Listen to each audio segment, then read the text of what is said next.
tinawag kang ano?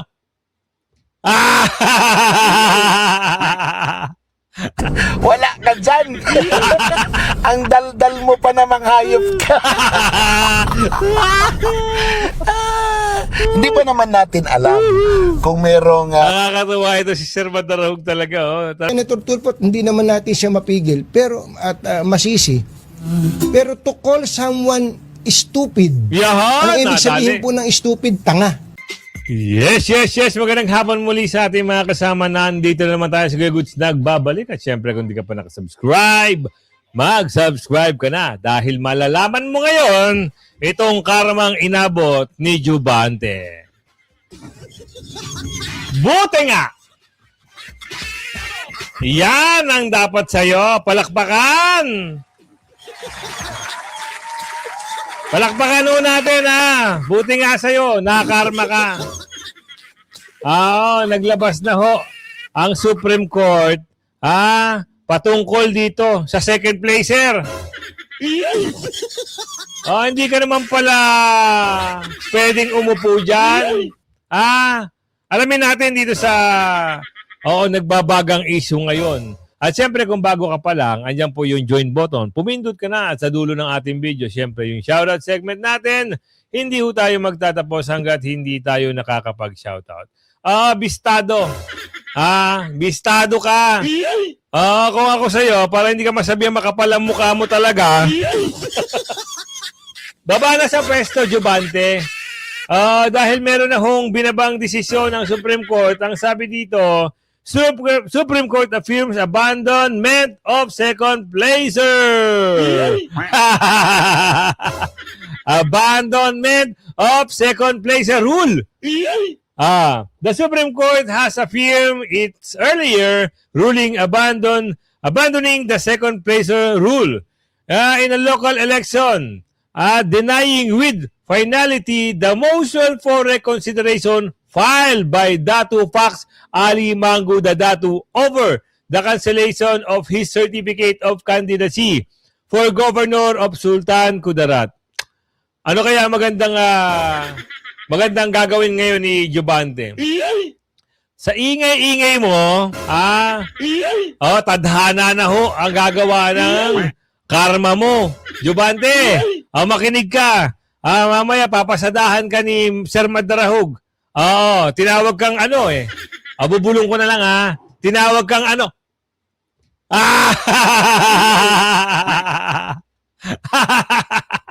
Mamaya maririnig niyo yung binulong ko. Simulan natin dito. At ito na nga ba Yan yung karmang dumating kay Buti Pastor nga. Benny Abante. Dahil mismo ng ating Korte Suprema ay naglabas na ng statement patungkol sa second placer rule. At ayon nga sa ating Supreme Court affirms abandonment of second placer rule. The Supreme Court has affirmed its earlier ruling abandoning the second placer rule in local elections, denying with finality the motion for reconsideration filed by Datu Fax Ali Mangu Dadatu over the cancellation of his certificate of candidacy for governor of Sultan Kudarat. The court held that the resulting vacancy should be filled by the vice governor. At ayon pa sa Batas Philippines, Supreme Court upholds cancellation of Mangu Dadatu candidacy. The Supreme Court has upheld the cancellation of the certificate of candidacy of Datu Fax Ali Mangu Dadatu, who ran for governor of Sultan Kudarat. In its decision, the court clarified that the second placer does not automatically assume the position when the winning candidate is disqualified. So it's about time. Anong ibig sabihin nito? Ito lang, paliwanag lang natin kasi di ba may second placer rule? Sa madaling salita, nagkaroon na tinatawag na second placer rule dahil sa isang technical na problema. Nangyari ito kapag ang nangyari ito kapag may nakabinbing disqualification case laban sa isang kandidato, ngunit naisama pa rin ang kanyang pangalan sa balota. Tapos, dahil dito nakakita ang botante ang kanyang pangalan at maaari pa rin siyang iboto. So, ganun pala. Di ba? Kaya ngayon, naglabas ang Supreme Court ng isang rule, yung second placer na yan, hindi ka nakasali. Karma is real. Aray ko. Nakarma ka na doon sa flood control. 2 billion. Hinahanap ng taga Santa Mesa, taga District 6. District 6, hinahanap yung 2 billion. Ngayon, ito na naman, mawawala ka pa sa pwesto. Paano yan? Kilala ka ni Bibi Sara na maingay ka. Kilala ka ni Bibi Sara na lagi mo siyang binabatikos. Paano na ngayon yan? Sino ang sasalag sa'yo ngayon? Ngayon, pag napatunayan, nakasama ka doon sa second placer, kailangan magsikilos din ng yung milik-milik. Kamilik! Kilos na! Baka maunahan pa ni Ombudsman. At baka mamaya, yung 2 billion na hinahanap ng flood control, yung pumping station, sana ang makakatulong doon sa baha, sa District 6, ay si Ombudsman na ang kumastigo sa'yo, di umano, sabi ni Aling Ledesma. Tuloy! Sundin na ito ng COMELEC. Aba, kilos na. George Garcia. Nga. So ito ay parang hindi beauty contest or beauty pageant na magte-take over ay first runner-up. Iba po ito, Benny Abante. Kaya Yan! sana, abay bumaba ka na sa iyong pwesto. Huwag baliwalain ang ating batas. At speaking ulit ng karma para kay Benny Abante, kamakailan nga ay in-expose ni Manila Mayor Isko Moreno ang bilyong-bilyong flood control allocation. Agoy, yan ang sinasabi natin. Ngayon, lalabas na naman yung baho mo. Ang daming nakakaalam eh. Lumantad, sumambulat sa sambayan ng Pilipino kung ano yung pinagagawa mo sa iyong distrito, mantakin mo. Yung flood control, ay yung pumping station, binigyan ng pondo. Hindi mo binigyan ng sariling kuryente? Di baterya yung... Nung wala ng baterya, umulan, bumaha. Kung hindi pa bibilan ng baterya, hindi gagana. Ang takaw nyo sa salapi, sabi ni Aling Marie. Nakainambugi kayo. Sobrang mga gahamang kayo sa pumping station para sa baha. Ano ginawa? Sa sobrang katipiran, hindi kumuha ng permit. Bakit? Hindi siya bibigyan ng isang mayor ng Maynila eh. Di ba? Ngayon, si Sir Madarahug nagsalita rin. Minura siya dito. Makinig ka kung paano ka murahin ni Sir Madarahug dito Jubante! Weather lang yan. Sa'yo tumama ngayon ng gaba. Karma. Ayan na. Flood control, pumping station, pagbaha. Ngayon, ikaw, mawawalan ka pa ng pwesto. Sa bagay, hindi ka naman nanalo. Nagawan ka lang talaga ng magandang pangyayari. Ni Melek Chair. So, lumabas na yung ruling. Paano na yan? Makinig ka dito.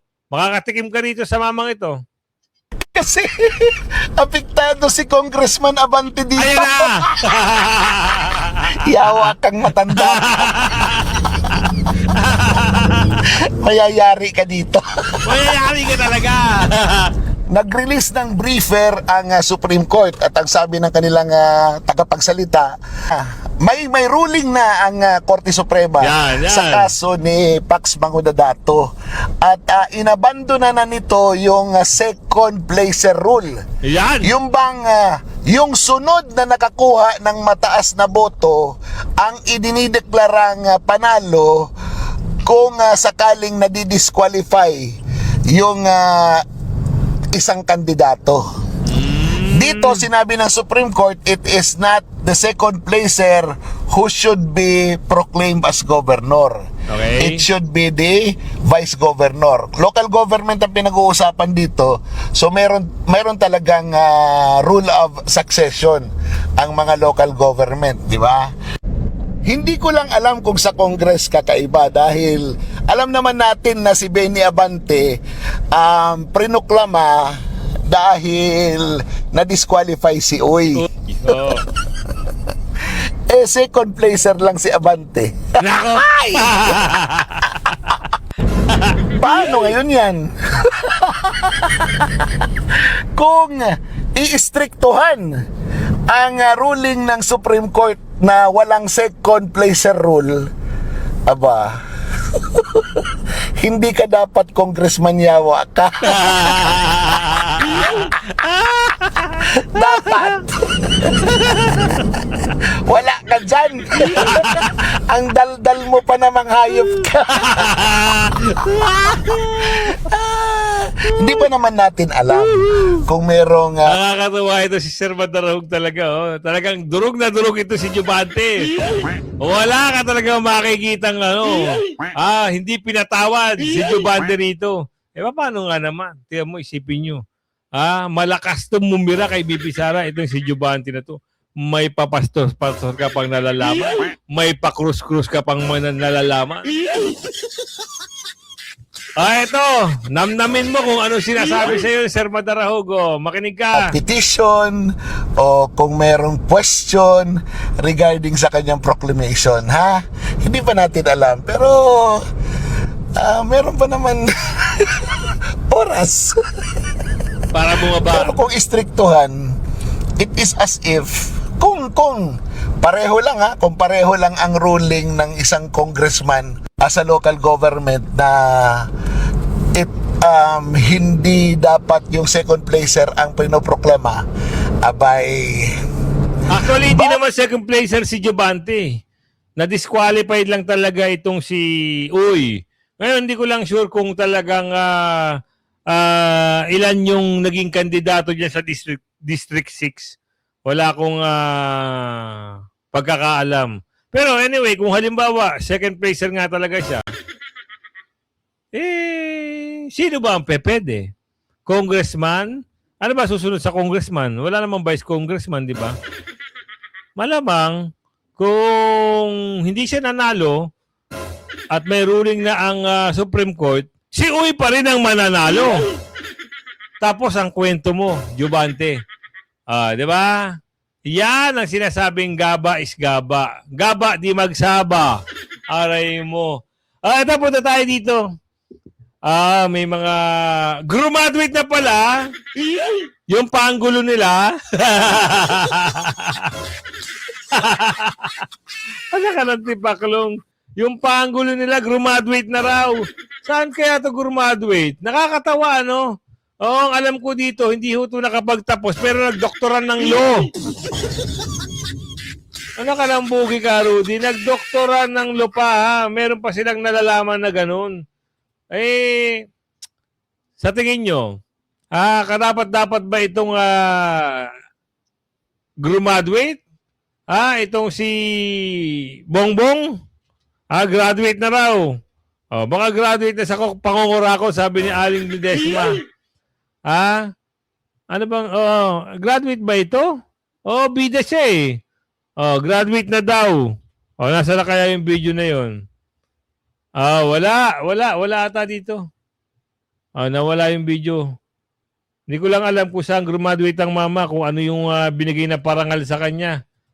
Baka puro parangal lang kasi nung alinga. Baka puro gano'n na lang.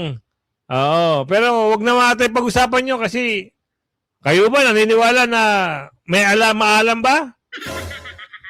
Puro kasi nungalingan lang ang alam nun. Puro pangakong napako. Ito nagsumbong si Rehistro. Panoorin natin dito. Nagsumbong siya patungkol dito sa sinabi ni BP Sara. Ano daw yon? Rule ng impeachment court ang respondent sa impeachment trial na si Vice President Sara Duterte. Ito ang binigyang diin kahapon ni Presiding Officer Senator Judge Francis Escudero matapos na banggitin ng prosecution ang naging pahayag online ng pangalawang Pangulo habang tinatalakay ang naturang kautusan. While the presiding officer was delivering its ruling on the applicability, limitation, and who is covered by Rule 18, a statement was issued by the impeached official, the respondent, the vice president, which clearly is covered by what the ruling earlier given by the presiding officer issued. So, given that it was done while the ruling was being issued, prospectivity would still apply.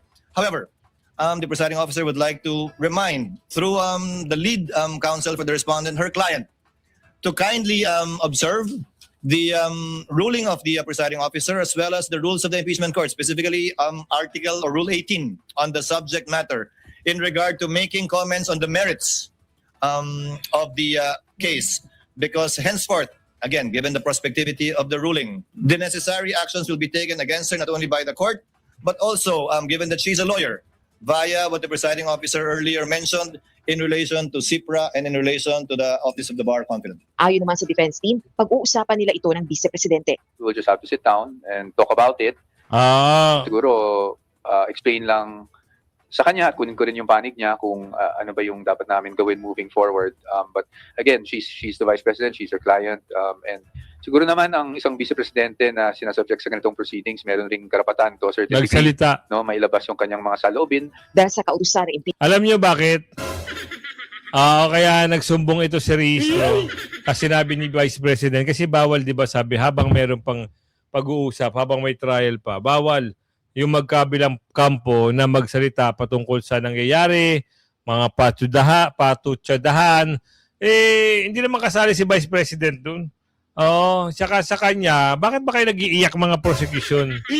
Noong binibirangan nyo si BP Sara, ang dami nyo nagtutulong-tulungan. Ang daming mga congressman bakulaw na nagsasalita labang kay BP Sara. Siguro, pagkakataon na ito. At si BP Sara naman ay magsalita laban sa mga pinaparatang nyo sa kanya. Ganon lang yun. Kaya ito si, masyadong iyakin. Alam na nila, talo na sila eh. Wala na silang makukuwang simpatya sa taong bayan kasi nga galit na ho. Lalong-lalo na yung mga nag-file ng impeachment dyan, tsaka yung author ng impeachment. Kilala nyo naman yung may utang kay BP Sara, yung tululaway na babae. Ay, babae ba yun? Mukhang lalaki. Yung tululaway. Mukhang lalaki minsan no? Di ba? Ay, nako. Kartong-kartong kahon. Na dokumento. Ito na naman. Talagang ayaw nila tigilan si Senator Alan Peter Cayetano. Ito talagang si Pinky. Ewan ko ba sa'yo, Pinky? Masyado kang masyado kang paepal. Ayaw nyo na lang talagang magtrabaho. Gusto nyo talagang may controversial na ito na naman ho, kahon-kahong ebidensya raw naman daw ang ilalabas patungkol dito sa issue ng Taguig. Nung nakaraan, nandun ako eh. Sayang, hindi ko binidyuhan kung gaano kaganda. Pakaganda. Tapos, ika-questionin nyo yung flood control at insertion daw di umano. Wow. Pumasyal ho kayo sa Lakeshore. Sasampalin kayo ng katotohanan doon. Na napakaganda ho. Subukan nyo ho, pumasyal. Yung mga magpapatunay, mag-type kayo sa comment section. Sabihin nyo kung pangit ho yung Lakeshore. Napakaganda. Talagang parang Star City ang kalidad eh. Meron pang ongoing construction ngayon. Napakagandang building. Yun ba ho ang nilanakaw? Pinapaganda nga eh. Tuloy. Nadali na sa Ombudsman ng ilang mga kahon ng dokumento mula sa Department of Public Works and Highways o DPWH ayon kay Senator Ping Lacson. Naglalaman ito ng mga opisyal na dokumento na may kinalaman sa kanilang case studies sa mga proyekto sa Taguig City na iniugnay sa flood control scam. Bukod dito, sinabi rin ni Senator Lacson na pinag-aaralan na ng Land Registration Authority ang materyales mula sa Philippine Reclamation Authority kung may mga titulo sa bahagi ng reclamation sa Laguna Lake. Magaling din ito mga ito eh. Gumawa ng mga kani-kanilang mga, ang tawag dito, mga kani-kanilang mga kwento.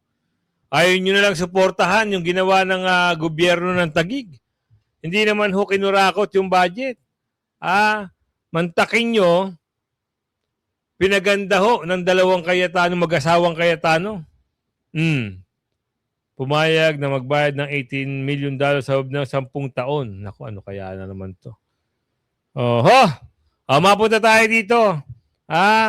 Kung pupunta pa sila chika, bakit hindi na parang tila baga inaawat nila? Bakit? Natatakot kayo, no? Na lumabas sila chika. Diba? Talagang matatakot ho kayo. Dahil pag nagsalita sila chika, lahat damay. Di kayo marunong. Ang confidentiality, dapat sekreto, tinatago yan.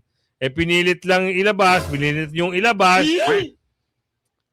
Kayo ang dapat niyan masisi pagdating ng araw. Pag halimbawa, yung merong alam mo yun, nakaalpas na dapat sana yung confidential fund ay magagamit. Oo. Hindi na ho ginamit kasi dahil sinisilip itong mga bagay-bagay na ganyan. Ipasok natin yung video na ito. Ito may makikita kayo dito na isang pahayag. Mismo si Katunying na ho, ang nagtanong dito kay Tolfuk. Ang sabi niya dito, with you all respect, Senator Tolfuk. Bahala na nga siya. Siya na ho ang magsalita dito kasi maski ho, si Katunying, kung maririnig mo nga naman kung ano yung mga katanungan Diba? Talagang mabubuwisit ho talaga kayo dahil yung bunganga ng isang senador na ito, kung di pasmado, masama ho ang timpla.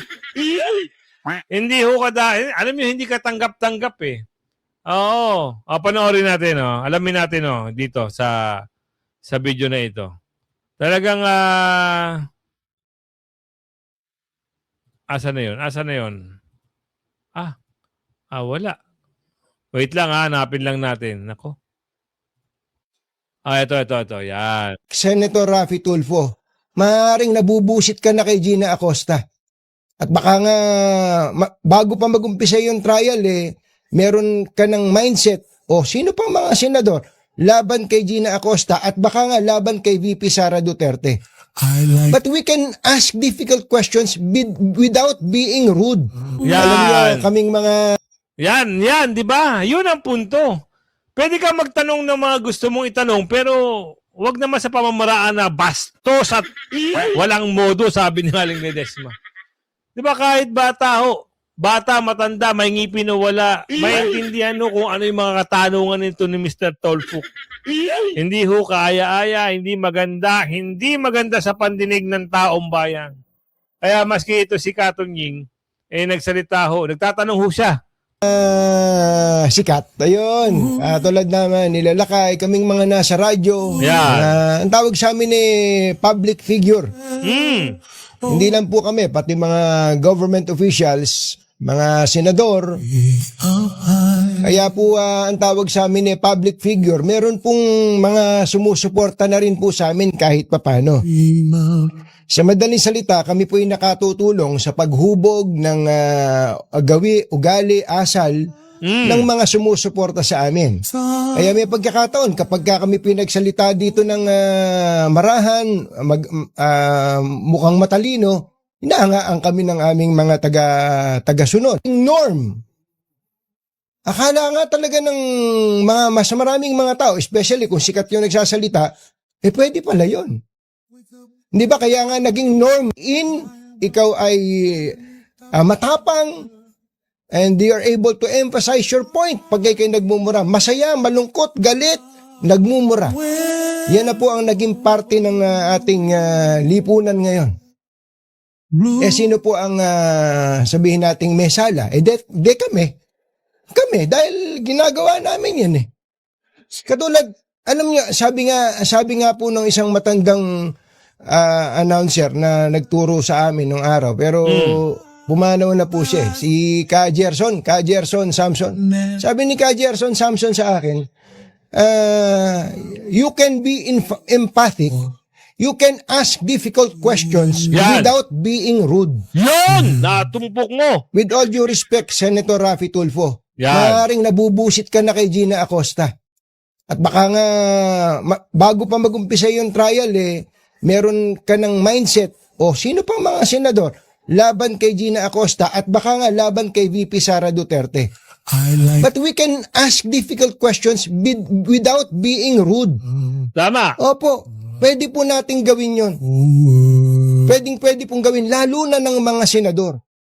Yon ang dapat, yung punto na yon. Kayo ay public figure, public servant, pero ang nakikita ng taong bayan, iba. Bukod tangi, yung dalawang magkapatid na ito, ibang klase. Kung ano yung ginawa sa kanilang programa, ginagawa rin dito sa Senado. Matindi ho ang mama. Di ba? Pero matindi din yung mga nababalita patungkol sa kanila, ha? Pero anyway, hindi naman part ng ano yun eh. Pangkritisismo eh. Pagkikritiko yung mga baho nila. So yun pa rin na pag-uusapan natin kung paano niya walang kagalang-galang at walang karespeto paano magtanong at paano niya mambastos sa harap ng live camera. Hindi lang Pilipinas ang nakakapanood, buong bansa na mayroong Pilipino all over the world. Oo, nakita ho kung ano nyo trinato sa Senado yung mga hostile witness. Kaya din nagsalita ito si Katunying. Tuloy mo, Katunying. Siguro gigil na si Senator Tulfo, hindi naman natin siya mapigil, pero at masisi. Pero to call someone stupid, ang ibig sabihin po ng stupid, tanga. Ano? Parang baka maging norm na naman yun baka yun ang maging maraming tagahanga si Senator Raffy Tulfo and mga senador for wala na, Katunying. Bumaklas na. Yung mga tangahanga niya, ngayon, ayun na lang yung natitira. Pero yung dati na naniniwala sa kanya, sa kanyang programa, noong nalaman ng tunay na ugali, ayun, nag-alisan. Ayaw na nila sa mga ganyan tao, sabi nung ni Aling Ledesma.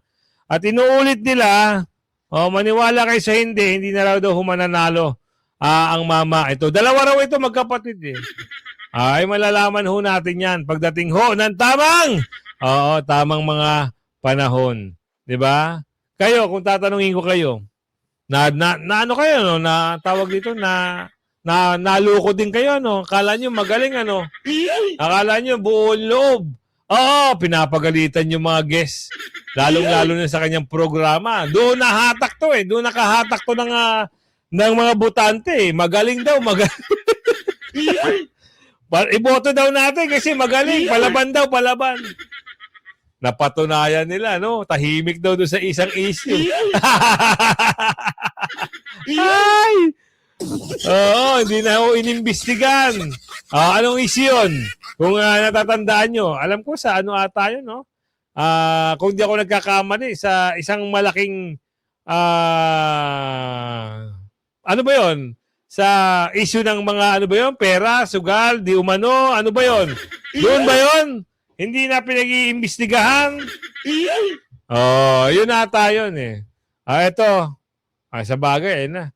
Tapos na ang karera ni Jobante. Mapag-usapan lang natin si Jobante. Ngayon, ano kaya mangyayari kay Jobante, no? Tapos, hindi na siya congressman. Tapos, uuwi si Uy. Ano kaya mangyayari sa kanya? Tapos, pananalo pa si BP Sara. Naku po. Problema ito sa 2028.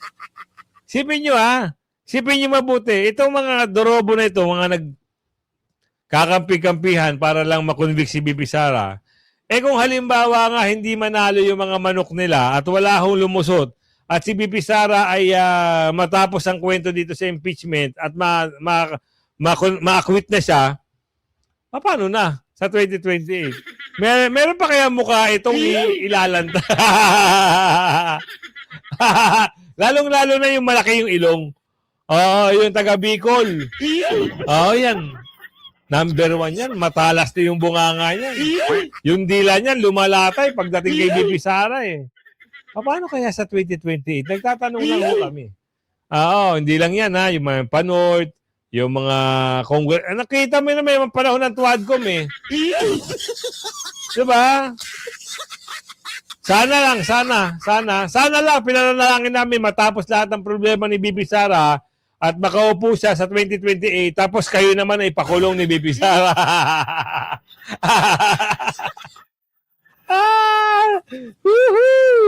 Ayan, kumabot ka sa video natin yan. Ako naman ho ay maglalambing sa inyo.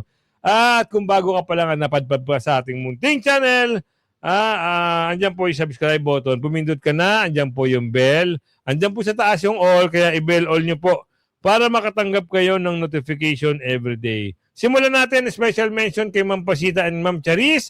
Shoutout po sa inyo and more blessing lagi po sa inyong pamilya. At stay healthy. At ito na. Shoutout kay Maris Villar, Petskya, and Lloyd Enrique. Shoutout po sa iyo, Ma'am. Robert Rasaba, Adonis Suico. Oso 15, shoutout po sa inyo.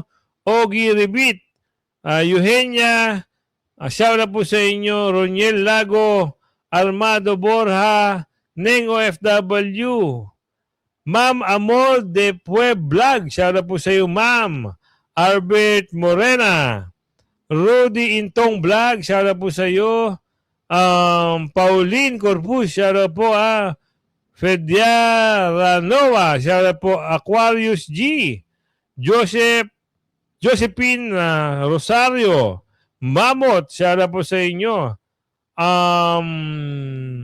Richel Serojano,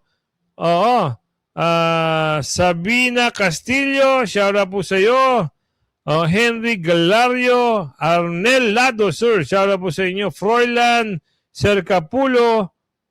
Serpulo, June Alias, shoutout po sa inyo. Antonio Tanyo, and June Alias.